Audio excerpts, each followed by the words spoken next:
Hello everyone, so in today's article, I'll be shining a spotlight on my most recent watch acquisition, which is this Kurono Tokyo Toki. Now this is essentially a series, where I shine a spotlight on my personal purchases. I've previously done videos, similar videos on my IWC Mark 18, the Petit Princess, my Tech Heuer Monaco Grey Dial. So today I'm shifting directions a little bit into the somewhat independent watchmaking world of Kurono Tokyo. So for those who are unfamiliar with the brand, Chrono Tokyo is an initiative by independent Japanese watchmaker Hajime Asaoka, who is typically known for his very intricate but also very expensive timepieces. So on the brand's website, Chrono Tokyo states that it aims to deliver to watch collectors sort of like a more accessible timepiece that shares the design DNA of Hajime-san's exclusive handmade Atelier watches by a more affordable price point. So let's get into this particular watch with the Toki. Now, I've liked Chrono Tokyo's watches for quite some time now. I remember attempting to purchase the Reiwa when it first launched, but I failed my attempt, because Chrono watches are typically very limited in production, with demand far outstripping supply, right? So this has also caused resale prices to skyrocket. The Reiwa, I think, can be found for close to 8,000 Singapore dollars, which is about more than triple its initial MSRP. With the current state of the watch market, I found myself admiring Chrono, and other microbrands like Ming from afar. But that changed when Chrono announced the Toki earlier this year. Meant to commemorate the brand's second anniversary, the purchase of the Toki was limited to just 10 minutes instead of predefined quantities. In other words, anyone who ordered the Toki within the stipulated 10 minutes time frame would be guaranteed a watch. And despite like I mentioned earlier, secondary values of previous models skyrocketing, the watch remained fairly affordable at the same 1,738 USD price point.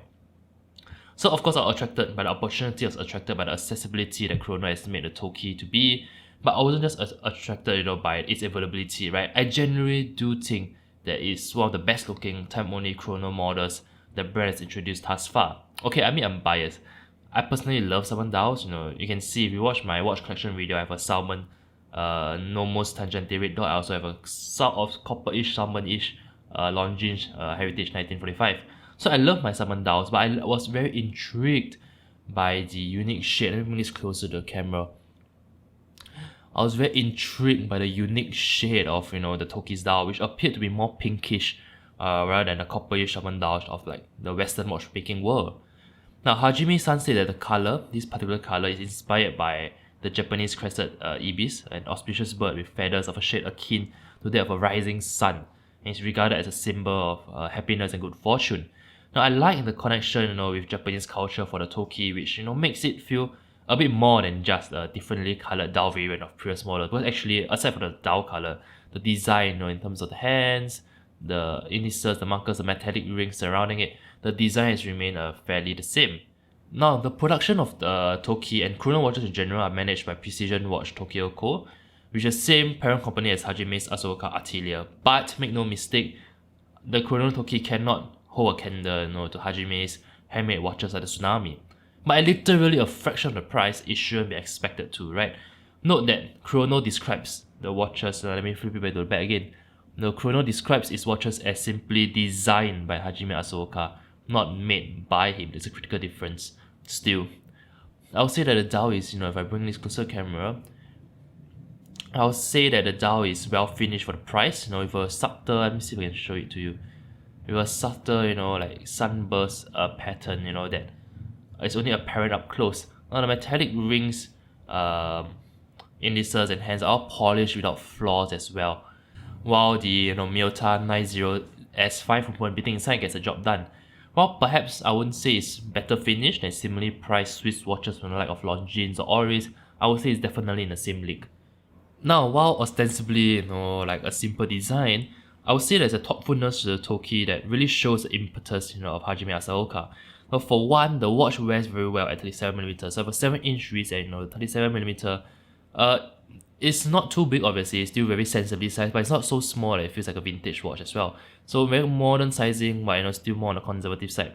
So there's a sensibility to the dimensions that that's distinctly Japanese in nature. And I also love you can see the box sapphire crystal, which replicates the visual effects of the acrylic crystals found in your vintage watches. Now lastly, the metallic ring, that you see here, they actually morphs under different lighting conditions, which results in an eminently striking look. Now overall, I would say that I'm genuinely hard pressed to find any flaws with the watch. Its most obvious weakness would probably be like the workhorse Miyota movement between within. So around at the same price point, you can easily find ITA movements from the likes of Longines or even cheaper at Tissot and Hamilton levels, right? But for the Toki to use an ITA movement or even a Solita one would seem a bit inappropriate, given its strong Japanese influence. I think it's only right that such a watch uses a Japanese movement. The dial is simple but not simplistic, which is a fine balance to achieve. Perhaps the automatic word here could be omitted. I personally find it superfluous because anyone looking at a watch and seeing the sweeping seconds hand would know that it's an automatic.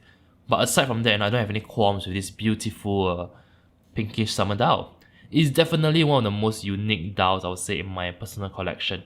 And in a world where indie and microbrand watches are getting increasingly steeper, I would say the Toki is a breath of fresh air. It's an accessible watch with an accessible price point that doesn't make you feel like you're settled for less, which is often the case with watches at this sub $2,000 USD price point. Personally, I love it. Alright, and that wraps up my video for the Kurono Toki. If you like this video, do give it a thumbs up, to share around, as always, to subscribe to the channel. I'll see you guys in my next video. Ciao!